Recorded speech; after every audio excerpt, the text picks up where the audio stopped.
So we have looked at possible causes, our sedentary lifestyles that most of us are in these days, where our jobs are involved in being sat down, whether that's at a desk or driving, also having children. There's many other things that could contribute, but we're not going to go into too much detail with that.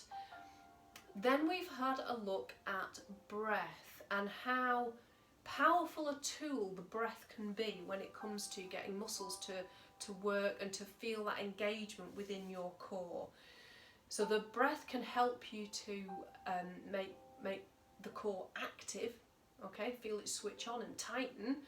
It can also help you to do an exercise, so when you need a little bit more power and you need that breath out that's going to give you that burst of power to make that move happen so that your muscles can work harder.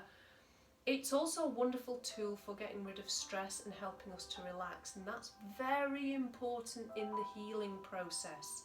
So if there is something that needs to be healed within here, or the hips, as we talked about, then that breath exercise that I gave you last week will work wonders. So hopefully you've been doing that and you've spent all week honing those breathing skills, and now we can put them into practice with some exercises.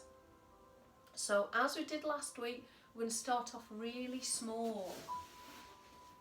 So I'm going to get you to come onto your side again and then over onto your back. So remember about that placement, knees pointing at the ceiling.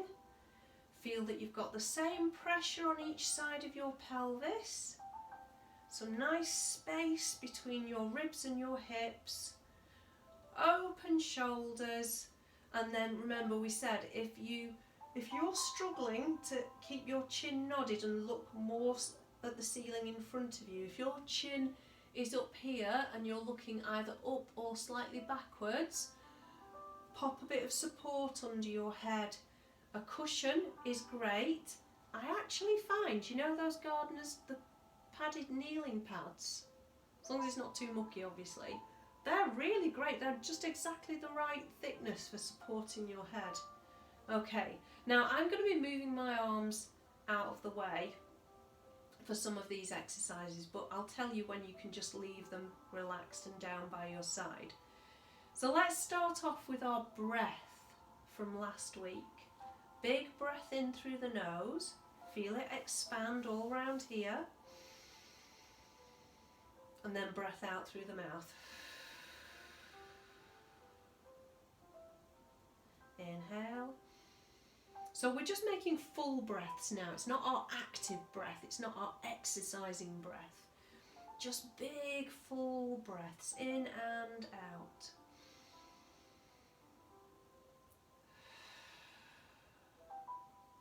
Making full use of that diaphragm.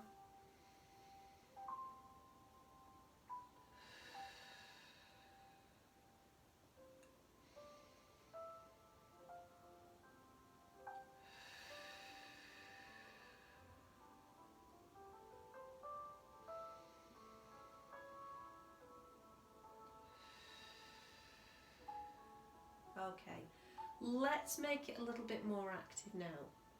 Now I would like you to see if you can use that breath that we practiced, blowing that feather across the table. So let's take a big breath in right into your diaphragm here. Fill the lungs, now blow out, blow that feather across the table.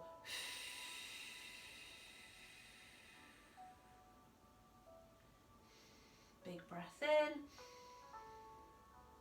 and blowing that breath out.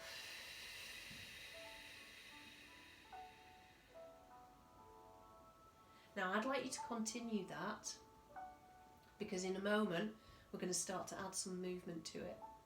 But first of all, on your breath out, just make sure that you're not forcing yourself down into your mat. Your body shouldn't be changing shape consciously. Your skeletal system is staying the same. You can just feel your muscular system contracting as you breathe out. Could you now start to add in a little bit more in the pelvic floor? So gentlemen, if you're watching this, you have the pelvic floor too. It is that diamond of muscles between your pubic bone and your tailbone. So as you breathe out, think of lifting from there and it travelling up the body with that breath out. So the pelvic floor is not a bottom squeeze, although you might feel those muscles will twitch and they might tighten, so might your inner thigh, but it's more feeling it in that area between your tailbone and your pubic bone. Okay, we're going to make a bit of movement happen with this breath now, and I'd like it to be really small, really subtle.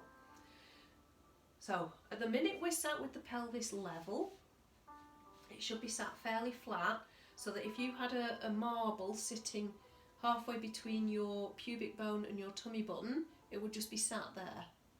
We're going to make a very small movement now and just see if we can roll that marble ever so slightly towards us.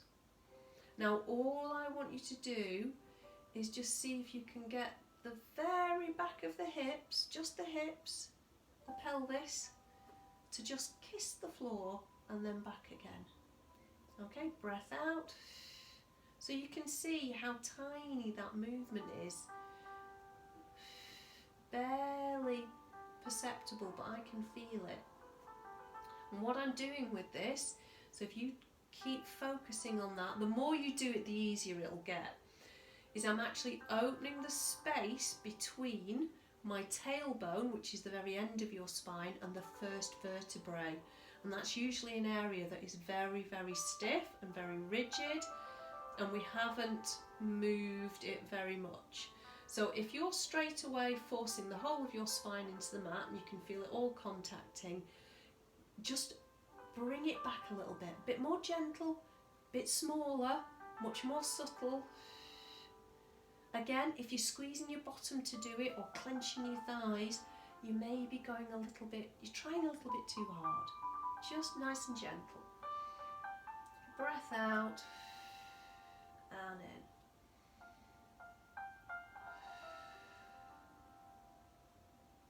Okay, now we're going to come up to this end where the bottom of the ribs are and your diaphragm and your rib cage, and we're going to be moving that rib cage as though it's a little rowing boat rocking on some gentle waves. So as you breathe in, I'd like you to draw your shoulders down and just see if you can lift your sternum towards the ceiling. And then as you breathe out, can you bring it back down and tuck your ribs down? Really pull the front of your rib cage towards the floor. Inhale, you're going to draw the shoulders back, lift your breastbone. Exhale. Bring it down, really tuck it down. Now keep that movement happening. Breath in, you're coming up. Breath out, you're tucking down. But again, I'm not forcing the whole of my spine into the mat. So make it as small and as subtle as you need to start loosening everything up. Yeah? And then the more we nourish this area, the more hydrated it becomes and the freer it will start to move. But it will take time. It will take practice. It won't happen in one session. You need to stick with this. So let's take a breath in, lift, and a breath out. Bring it down. Let's do 2 more breaths. Inhale and exhale. 1 more.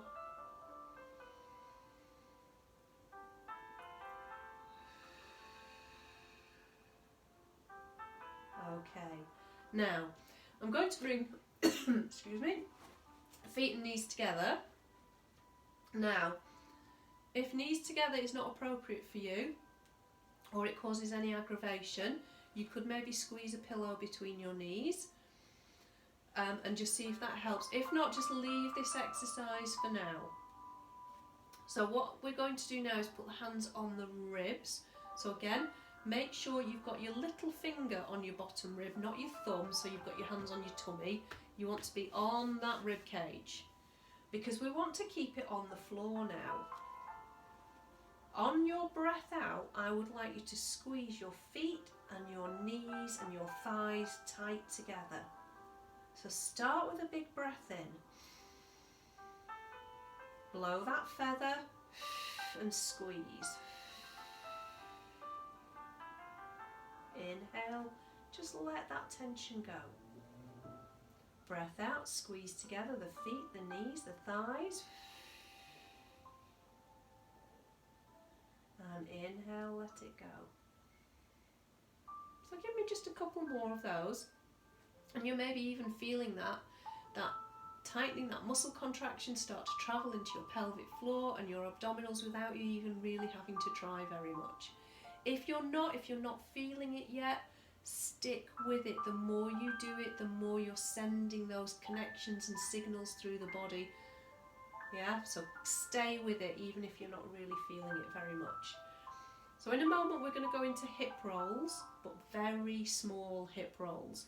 I want us to nourish the lower back. Okay, so sometimes when we do a big hip roll and we just take our knees all the way over like that, you're maybe only twisting a few vertebrae, and they're ones that move really easily anyway. Let's work on the ones that don't, because they might be what's causing your problem. So we're going to go small. Keep your ribs on the mat. Let's take the knees over. Breath in. Now breath out, pull them back. Over the other way, breath in. And breath out. Knees go over, breathe in. Breathe out.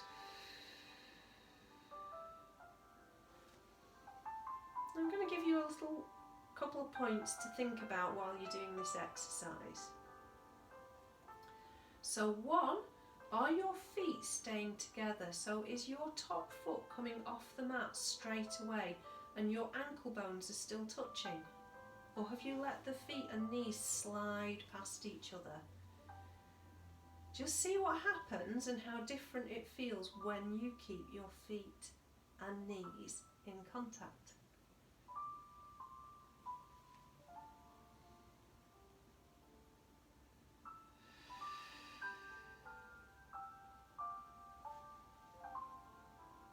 Now, this is just a little head thing, but it really works.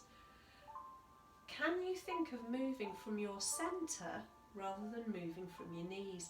They're the bit that you can see. So in our heads, we're moving our knees. I want you to move from here. Think, I'm working, this is where I'm working. And just see if that changes it for you. Don't think about your knees moving, think about rotating from your centre.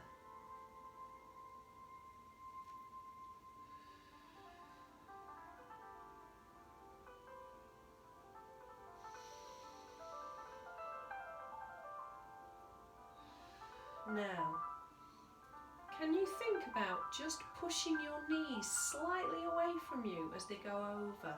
Send them diagonally away. Does that change what you feel?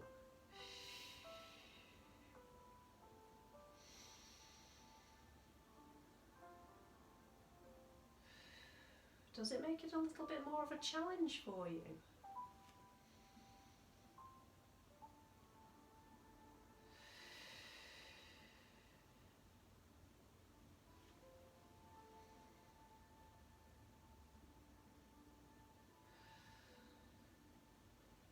Wonderful.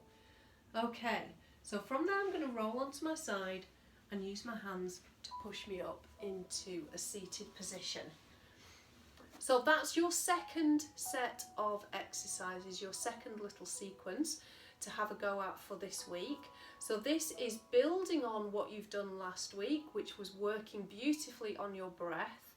So now you can add in a bit of movement and a bit more focus into that breath with our little tucks and curls, muscle engagement, and that lovely side to side movement in the hip rolls.